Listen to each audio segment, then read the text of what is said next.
sausage, Zelda, and fencing. There are all sorts of links out there, but the link that matters most is the link you're about to post on LinkedIn. I'm reminded of the old Hamletian dilemma. Alas, poor Yorick, for I knew him well. To link or not to link? That is the question. And it is the question that we're going to answer today. Should you post a link on LinkedIn when posting on LinkedIn? Stay tuned, folks. It's the Social Media Lab Live. Are you ready to use science to bust some myths in the social media ecosystem? Great Scott! Welcome to the Social Media Lab Live, brought to you by Agorapulse, where our social media scientists experiment on real accounts to crack the code on social media success for your business. Type 5 to subscribe to the show. Now your hosts, Owen Video and Scott Ayers.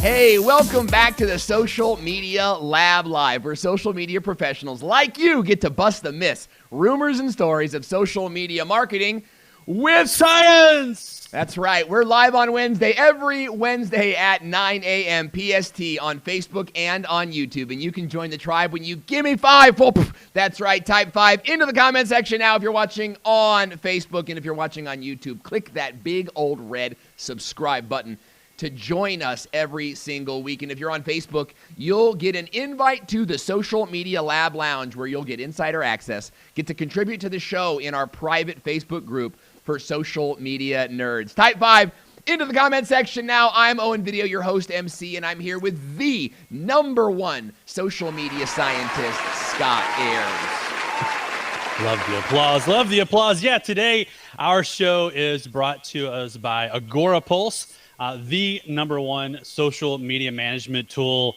on the planet for social media marketers and small businesses and agencies, all the different kind of people who are doing social media. If you want to schedule your posts, respond to comments, get more customers, all from one easy to use interface that helps your team, helps you all by yourself, however you're running it, you've got to go over to getagorapulsenow.com, sign up for your free trial. After your trial is over, and once you sign up for a paid plan, use the coupon code LIVE, and your first month is free. So run over to getagorapulsenow.com and start your free trial today. That is correct. It's a great software. It's a great software, too. I love it tons. I'm a little biased. I really love it. I know. There is a little bit of implicit bias. In today's show, we're going to be talking about LinkedIn and whether or not you should be uploading your content natively to the platform, or if you should be posting a link, or if it even doesn't matter. Our social media scientist, Scott Ayers, along with the wonderful team at the Social Media Lab, dug into the science. And we're going to be talking about that today. But first, I want to hear from you. Are you active on LinkedIn? Are you on LinkedIn daily, weekly, or rarely? Let us know in the comment section below. Scott, let's start with you. Are you active on LinkedIn? I go and ebb and flow back and forth. Like sometimes I'm in love with LinkedIn and I'm on it like all the time. And then I kind of forget about it and then I go back to it. I will admit, I love LinkedIn's mobile app probably, way more than Facebook's, more than Twitter's. Really? I just like it's just easy to me. It's easy to navigate. You can hop into the groups. You can look in your messages. You can connect to people.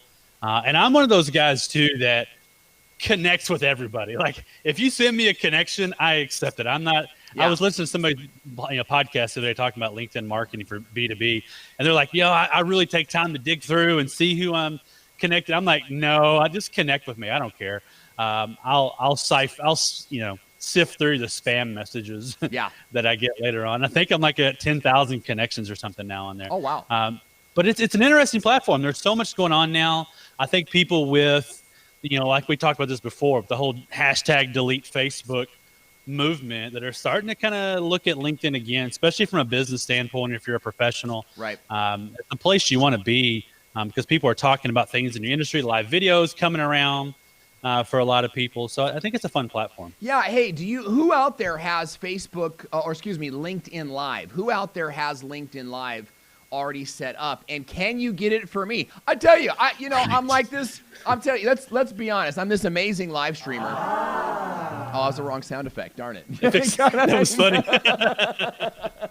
I'm live all the time, and I've requested for LinkedIn to let me go live, and I can't get it. But there's actually a homeless guy down the way who's live on LinkedIn 3 times a week. I'm using the wrong sound effects today. I don't have any labels on my sound effect machine, so I'm just kind of like flying like I'm Helen Keller over here with my hands. I'm trying to make. No, type 5 to subscribe to the show, folks. We're gonna get this figured out. There we go. Yeah. At some point in the show. Labels. But I don't have LinkedIn Live, and I would love to get LinkedIn Live. I think that's one of the things that I like most about the platform right now, and I am trying to get more active. Naomi Nakashima is saying she is not as active as she would like to be. Karinder Singh is saying, me too, I can't get it too. Dustin Stout is saying, Lolo. Oh, LOL. Oh, okay. All right, I get it. That's good. Jason Webster is saying, I love the sound effects. Thank you so much. Chrissy Buck is saying, please, can someone hook me up with LinkedIn Live? Totally. Can somebody help me? I'm going nuts here with my sound effects board. It's absolutely insane. Naomi Nakashima is saying, I'm not as active as I should be. I check it daily, but I only post like every 3 months. And then she says Lolo as well. Catherine Jung You can is schedule posts to LinkedIn. Now, we want to say what's up to Colin Cottrell, Rebecca Ward, Aaron Jemison, Kathy Jung, and, of course, our good friend Lily Tree and the Friedman Group watching us on YouTube. Glad you guys are with us today. In fact, if it wasn't for Shay Rowbottom, I wouldn't have any fun on LinkedIn at all. Does anybody watch Shay Rowbottom on LinkedIn? Phenomenal video creator. Scott, are you familiar with Shay's work? I'm not. Tell us about him a little bit. Yeah, I don't know who he is. She's wonderful. Sorry. Yeah, she posts like how to be a LinkedIn content creator. Like all of her content is in that sort of these videos that are more like, things that LinkedIn creators say and whatnot. Like, ooh, I got 10,000 views. Oh, wait, it's only 5,000 views and things like this. And I'm like, how dare you get 10,000 views on LinkedIn? I can't even get into the platform. But really, really great content creator. I find LinkedIn to be a little bit boring. How many of you guys find LinkedIn to be just a little bit dull? Like everyone is so professional on LinkedIn. And I like to do, like, did you see my Trump piece that we posted the other day? Oh, yeah. We kind of had this mock Trump thing, and it wasn't political. It was just Trump's a recognizable face. But we cut the mouth out of the picture, and then Jason Rodriguez, our good friend, kind of, put his lips in through a green screen, and then, did this weird, Jeff Foxworthy voice. But, it was it was the worst Trump impression ever. No, it was horrible. Yeah, it was horrible. It was not good at all. But we posted that on LinkedIn, and we got some good comments. The views didn't go too far, but I feel like it's because, it's like funny content, and LinkedIn is generally sort of a dull place. What do you guys think? Is LinkedIn like fun?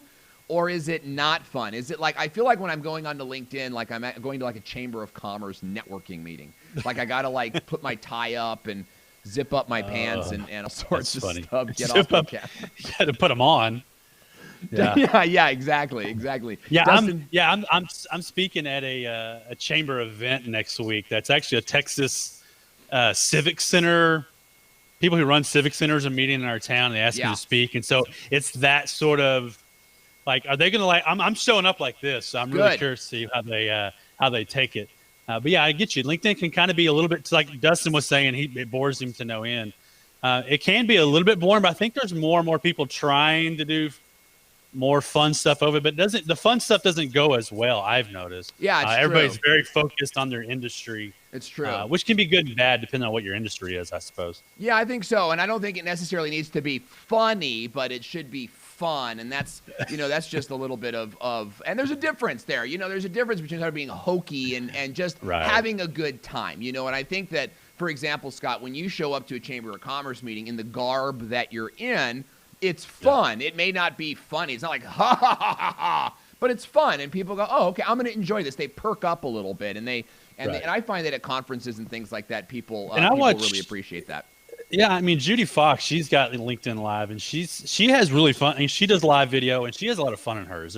They're training. She's talking about industry stuff, but she's also having fun. She's got the Fox ears on. So I think we're starting to be a little bit of a movement to try to make it more fun. But I'm looking at one of my watch parties. Adam Nolly says LinkedIn is almost as fun as watching paint dry. Yes. That's pretty funny. We've got our good friend Aurelian Moulet is saying, fun is an editorial choice. LinkedIn is professional media. You can be fun or not depending on your brand. I think that's a fair assertion. I'll be honest, it doesn't, like when you write that, it's like it doesn't excite me at all. But that's part of my brand. I think it's part of the Agora Pulse brand. I mean, come on, my co-host is wearing an orange wig here, folks. We like to have fun. I think business should be fun. But I think you're right. I also think that if you're dealing in like cancer treatment and medical stuff, like maybe goofing around isn't the best place for you. Naomi Nakashima, who is a top fan, is saying, I don't think it's fun. Not a lot of jokes flying around, but I find it full of information and motivation. Chrissy Buck is saying, I actually think LinkedIn is fun, but I don't always follow the rules. She does. She's a rule breaker. She's a rule breaker for sure. And then, of course, my Auntie Lola is logging in from Wairika, California. Auntie, great to see you. Glad that you're here. Scott, we've got a really great show today, and the statistics, I think, speak for themselves. So talk to us a little bit about what is our topic for today, and how did you come to study this particular topic? Yeah, what we're going to talk about is we had some people, I think even on this show, when we were talking about LinkedIn before, and then I've seen it elsewhere, talk about when they do the whole, hey, the link is in the comments on LinkedIn. Okay. Well, we've had two different people, two different sides. Some people say whenever you say the link is in the comments and you add it to the comments, that you had lower reach, and you have some like Guy Kawasaki, who has reported massive amount of more views and engagement. I mean, look at this example here that he gave. The first one's a typical just text with a link, and you can see 49,000 views and the like for 169. But you looked at the one below it, the link was in the comments, and his views are what?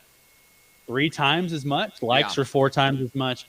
And so it was kind of an interesting thing. If somebody like Guy is seeing this trend, can we reproduce it? Can we find out if is LinkedIn really punishing that?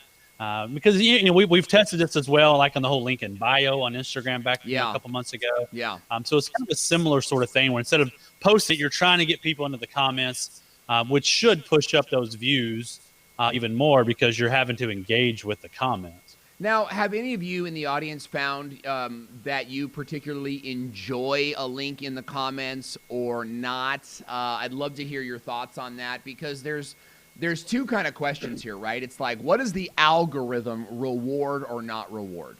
I was talking to Dustin Stout yesterday. He's doing a lot of my website stuff for me. And if you need a great website SEO type of guy, Dustin Stout does phenomenal work. And he says, Google is either helping you or hurting you. There's no in between. And if it's in between, it's hurting you, right? And so you've got the algorithm. Does the algorithm hurt you for posting links into the comments?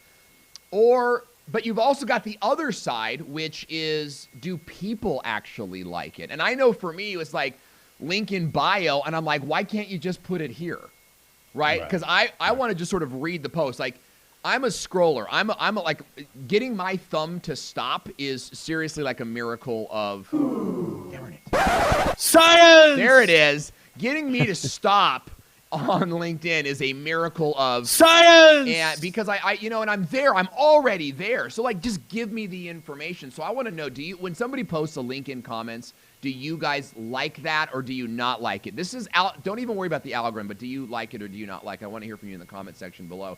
So Scott, as you're digging into this content of whether or not LinkedIn punishes you, what was your hypothesis? We're a very scientific company here. We're a very scientific podcast. What is your hypothesis? What's your starting point?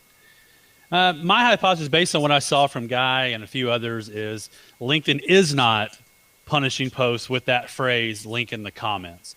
Because I don't think that, why would LinkedIn punish it is kind of what I'm looking at. But also there's so many people like Guy who have said they're seeing great results by doing this. Yeah, okay. All right, fantastic. So we're not really looking at the sort of metadata of having a URL in the comment section. We're not really looking at that today. Yeah, we're not, we could have tracked, I guess, clicks on the link, but we're looking at because the way the thing that, Guy really has been pushing is he got more engagement and he got more views. So can we replicate that? Can we do it again? Or is that getting squashed in the algorithm? on Okay. LinkedIn. All right. So talk to us about how you orchestrated this study. If it's your first time joining us, by the way, on the Social Media Lab Live, be sure to say hello in the comment section below. We would love to hear from you. What we do here is Scott presents a hypothesis, and then he's going to tell us how he tested it. So, Scott, talk to us about what accounts did you use and how did you conduct the experiment? Yeah, I mean, this one's a little bit smaller test than we typically might do. And LinkedIn's always been the hard one for us to test because it's not like Facebook where you have multiple pages or Instagram where you can have, as many accounts as you want. So what I did is I tested this on the Agora Pulse LinkedIn page and as well as my personal profile. And I'm testing on each account, testing 6 posts with the link in the comments and 6 posts that are typical link posts that you would pull in all the metadata.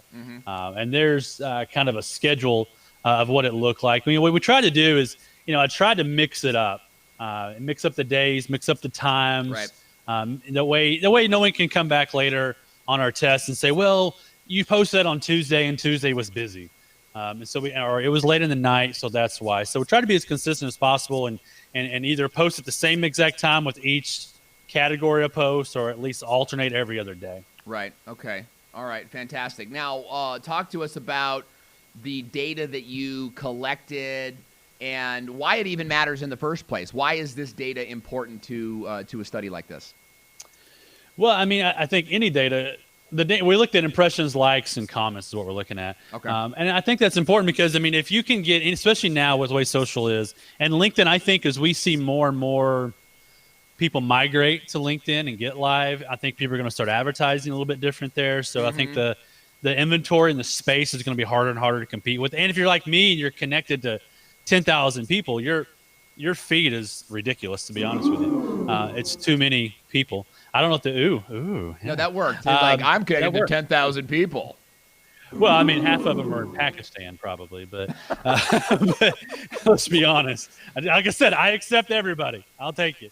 And so I think that is interesting because if you can get this a slight increase in impressions, which is the equivalent to reach on Facebook, then it's worth trying it and doing it on your business accounts to see if there's a way to kind of leverage the algorithm, trick the algorithm, if you will, even though I don't like to use that phrase. But as marketers, we're constantly trying to figure out how can we get a leg up, whether that's on Facebook, Instagram, TikTok, wherever it is, we're trying to figure it out. I think this is one of those things that we might be able to do, on this. Yeah, and I want to show the type of posts that you were posting to conduct this experiment. But I want to say what's up to Brian Sellers, Robert C. Stern, and Christine Tremolay watching us in the Facebook Video Marketing Learning Center group. Glad you guys are here. Brian Sellers is saying, I keep hearing how amazingly helpful LinkedIn can be.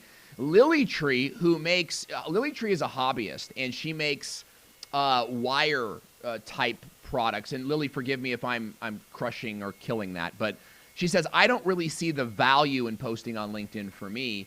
And so I'm suggesting to her client gifts. I think that you could do some awesome stuff on LinkedIn if you were to post some of the work that you do, the crafts that you make, and say, hey, this would make a great client gift. And so, or is it gift? I'm not exactly sure about how that's pronounced. Maybe Dustin Stout will like that joke. But share with us, I think that you've got to find your edge. Mike Phillips is logging in, says, hey, Jason. Donna Gillibrand is saying LinkedIn is not Comedy Central. It's about building community and learning. Donna, I think that you're right, but I think that that's one part of LinkedIn. I mean, if you're a comedian and you're trying to get booked at business conferences, then it can be Comedy Central, which was way funnier in the late 90s, by the way, than it is today. Yeah, I haven't watched it in years. Yeah, me neither. So, Scott, talk to us about what you posted on LinkedIn. Let's take a look at what you actually posted to conduct this test. And I'd love to hear from you guys in the audience. When you see this post, I'd love to hear from you. Scale of 1 to 5, 5 being the best, 1 being the worst. What do you think of this post? Let us know in the comment section below. Show us, Scott, what you were posting on LinkedIn. Oh, we lost his microphone there for a second. Scott's mic is off. Let's go ahead and start. Am I good? Am I still go ahead. There? You're back on. Go ahead. Okay. So this is a post I did on my personal profile. Basically, just put in some little short snippet of what we're going to talk about, and I made sure on all of them that had the link in the comments that we said the exact phrase, link in the comments. That was real important to make sure we were consistent. And this is a photo. It's a featured image from one of our blog posts. And then what I would do is I would go back I had it scheduled out on my calendar. I had to manually go back in within about 15 minutes and put the link in the comments. And I think we have an example as well of the link in comments on the Agora Pulse page, just to kind of show you how similar they are. So there's a similar post on Agora Pulse. Now, the opposite would be true on the ones with the traditional link posts on LinkedIn. Look more like that, which almost looks identical. LinkedIn doesn't pull in a lot of metadata like Facebook does. On at least on my personal profile, it doesn't, but on the business page, it does.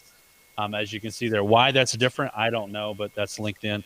So you can kind of see a little bit of the difference between the two. Yeah. If you're obviously the other ones, you got to do a little, like you mentioned, you have to do a little bit of effort. You've got to open up the comments or see that first comment in order to click on it.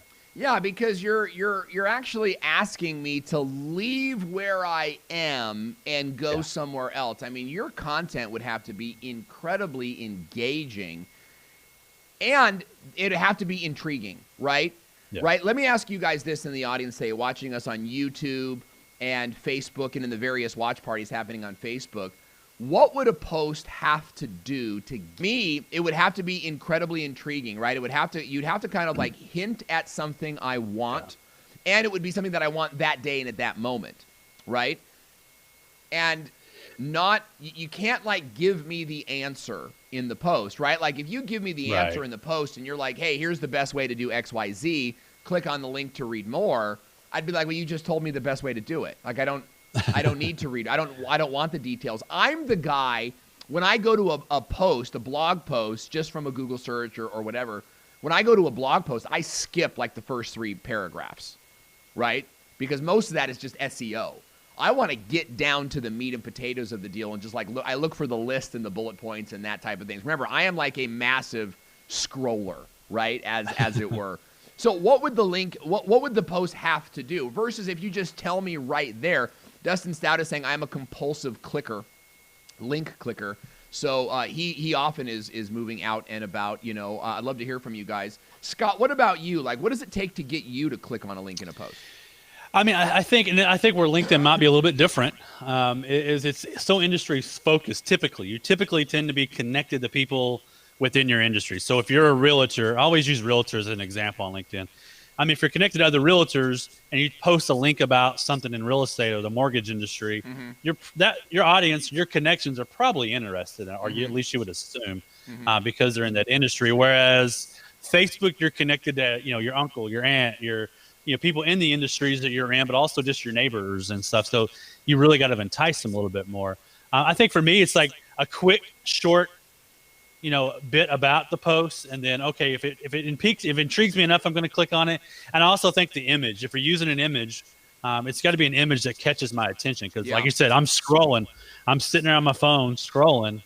If it's not good enough for me to catch my attention and stop, I'm not going to take the time to open up the comments. Yeah, that's a big one. I want to get into that in just a second here. Mike Phillips is saying, where's the mystery? I totally get it. Reminds me of the Where's the Beef commercials. By the way, quick trivia.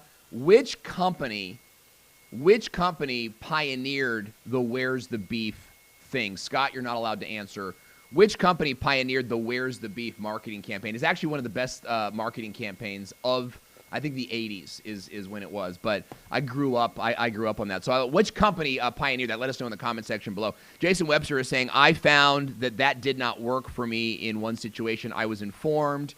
I was not serious. To me, it was not a great fit. Naomi Nakashima says it would have to be something new. Mariela Quintero is saying a secret link. Ooh, a secret link to a super good deal, a good price, or a freebie. I like that. Hey, where you like give it all up in the post and then say, hey, visit here to go grab this deal. But I think even on something like that, you're going to get like a relatively lower click-through rate. Sarah Hecker, it's about time. Where you been, friend? Glad to have you here. She's one of our top friends. I think that you'd have to have sort of like a really solid deal, and it would only appeal to a certain amount of your people. It'd be the buy now people. But that's all That's all subjective. That's our opinions, and it's great feedback because we're all in the game. But I think most of us are social media managers, social marketers of some kind. In fact, if you want to do a humble brag, let me know what your job title is and what you do in the comment section below. I always love going back through the comments at the end of the show and seeing the different things that you guys write. Because some of you write like social media manager, some of you write like, I help social media marketers, do this or whatever the thing might be. Tina K. logging in, giving shouts out to friends. And if you've got a friend that would like this show, tag him in the comment section below. Hey, Scott, talk to us about data. Okay, we've been rambling on long enough. That's right. It's the only sound effect I know what it is. Talk to us about the data. Let's get into some of the science of this experiment. You got that one right. So when we take the data and we what I do is I average both accounts together. That way we kind of at least have some sort of median. The problem I think we have with a lot of people, and Guy would be a good example of that. He's looking at just his account and assuming this could work for everybody. But what if it's just a Guy thing? That kind of sounded funny. Yeah. A Guy thing. He should like have a blog. The Guy thing. So we averaged. I know it was pretty good. I'm gonna go buy that URL real quick. Or sell it to Guy Kawasaki. And so what we found when we averaged them together, the impressions were actually, this is a really big number. It's always weird to link in these numbers. It was 169.29% higher on the post when we had the link in the comments. So 169% more impressions, which is the equivalent to reach, when we did the link in the comments. Which is a massive number. But when we look at some other numbers, here's the interesting stuff. Likes were actually 25% lower when we did link in the comments, and shares were like 71.79% lower when we did the whole link in the comments. So while impressions were higher, our engagement didn't do what Guys did and didn't go higher to that extreme. Do we have graphics for that, Melissa? For the statistics? I want to make sure that we got so LinkedIn, let's go ahead and review these again. LinkedIn post with the link in the comments achieved 169.29% higher reach. Now, the likes, do we have a graphic for the likes as well? Okay, the likes, however, were 25% lower for the posts with the links in the comments, and shares were 71.79% lower when we put the link in the comments. Now, how many of you in the audience have seen that your post will it kind of like an either or, like you'll either get tons of likes but no comments and shares, tons of shares but no comments and likes, or a big impression but lower likes and lower shares. I am definitely seeing that, and I'm sort of like looking at, okay, posts like X are great impression posts, posts like Y are great comment posts, and so on and so forth. And that sort of helps us to develop our strategies. So like Monday, we post impression posts. Tuesday, we post sort of like share posts and things like that. Love to hear from you guys if you're noticing the same thing. Scott, why do you think, what's your analysis of the data? Why do you think the impressions were higher when the link was in the comment section? Well, I think it goes back to a previous test that we did when we tested text-only updates. Mm-hmm. It's when we had Melanie Dodaro on way back almost early last year, I believe. I remember. Where text updates, we're seeing more impressions and more engagement. I think it kind of goes back to that because these were a mix of text only for the LinkedIn in the comments and photos. So it seems like those photos and text only updates are getting a little bit higher, real estate on the LinkedIn algorithm and the LinkedIn feed as opposed to link posts. Because again, it's just like Facebook. Photos tend to always do better. Videos tend to always have more reach than link posts because those links are taking people off of the platform. And I think that's why LinkedIn may not like them as much because you're taking people away. You're making them go somewhere else, and they may not come back on LinkedIn. So I think that's why the impressions were higher on these. Okay, I want to say what's up to Kristen Hills and Jason Tevs. Is it Tevs or Toves? Great to see you from Quick.io. And let me tell you something. If you ever want a pot roast, that'll Kristen Hills' YouTube channel. Check it out. She has a whole Instapot channel. I absolutely love it. Eric Fisher logging in. He's saying do two things. Let me see if I can find his post. So do two things. Eric Fisher, by the way, is a top fan and does phenomenal work in the space. He says post do posts that are links to drive traffic as usual, and 2, do non-link posts with no link in the comments that are dialogue and engagement driving posts. That, I think, absolutely nails it. That was good. I was trying to go with the bell ding, but I think the kid's saying yay. Kristen Armitage is saying, are these from personal accounts or business accounts? Scott, why don't you answer that for us? Yeah, it was one personal account and then one business account. So it was a mix of both. Because I think some people, especially people watching, are probably a mix of both. A lot of people use their personal profile on LinkedIn to do their business, their activity on there. So that's why we mix the two of them. Yeah. Now, let me ask you guys, are you guys posting from a business or a personal page? I started a business page on LinkedIn 400 years ago, and I have yet to go back and visit it. You know what I mean? Right. I made it, and then I never touched it again. And I think I only made it so I could link to it in my comment section. But I'm definitely, I post personal just about everywhere. My Instagram account is a business account, but it appears as me and not a company, not a faceless company.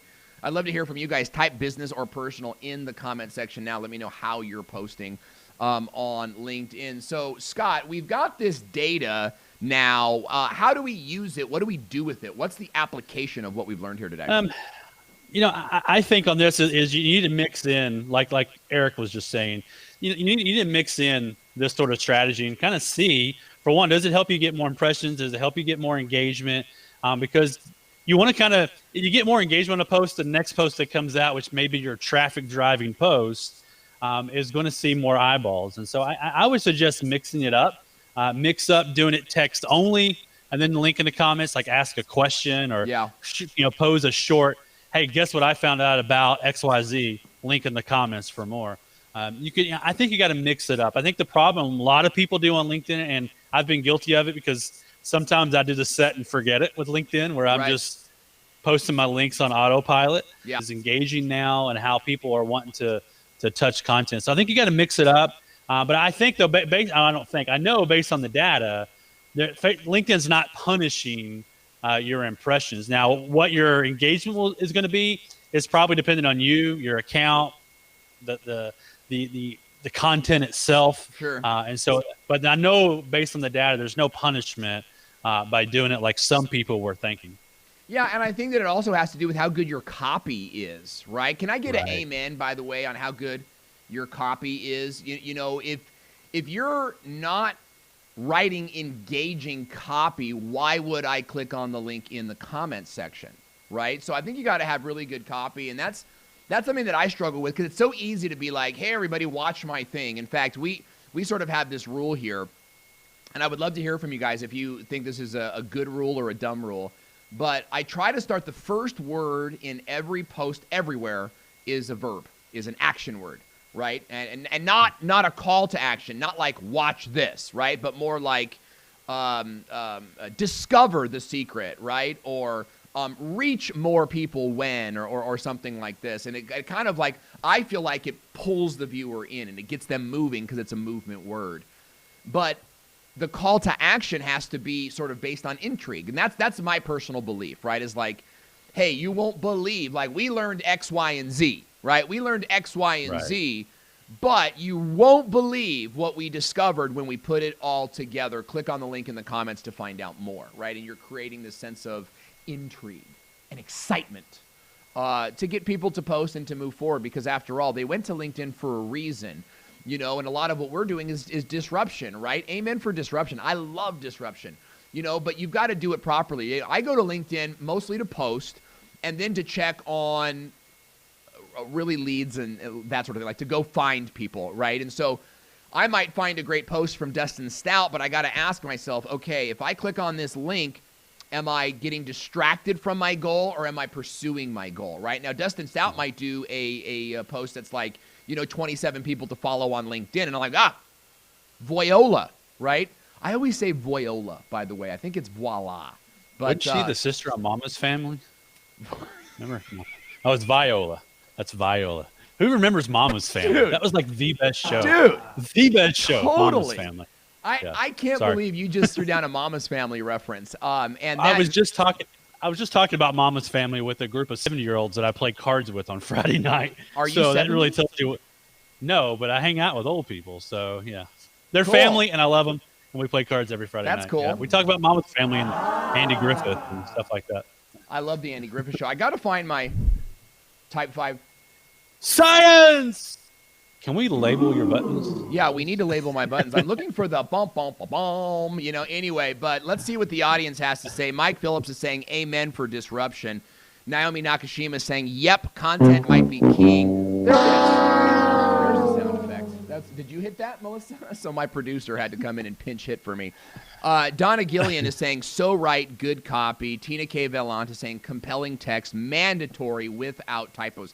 How many of you will leave a post if there's typos? Right? Because I write for you guys. Donna is saying you two are funny and informative. Thanks, Donna. We try. It's important for me that we put an element of humor into the show. Mike Phillips is saying not too much verb. Mike Phillips is also making some other comments. Mariella Quintero is saying amen, copy is key. Dustin Stout is saying amen for good copy. I think all of those things matter. Guys, that is, I'll tell you, what are you going to do differently after reading this post today, after listening to this show today? Let us know in the comment section below. Scott, before we get out of here, any final words leaving this experiment and going on with our week? I think don't forget about LinkedIn, for one. I think it's time for a lot of us to go back over there because there's people there, there's business there. If somebody like Gary Vee can do disruptive stuff over there, we can too. And then don't go with the norm. Try different things. Try this link in the comment idea and see if it drives traffic. Maybe track it with a short link and see if it's driving traffic, if that's your goal. But if impressions are your goal, then that's really going to help you get more impressions. Yeah, that's key. That's really killer. And Naomi Nakashima, I know Tina K. Velante is saying, like, if there's typos, I'm out. She says, I would rather die. I'm very, I write for people like Tina Velante because I know I'm going to hear about it if I do a typo. And I'm really trying to be good with your and your and your, right? With voila, she's saying it's not voila, it's voila. And I didn't know that's something new.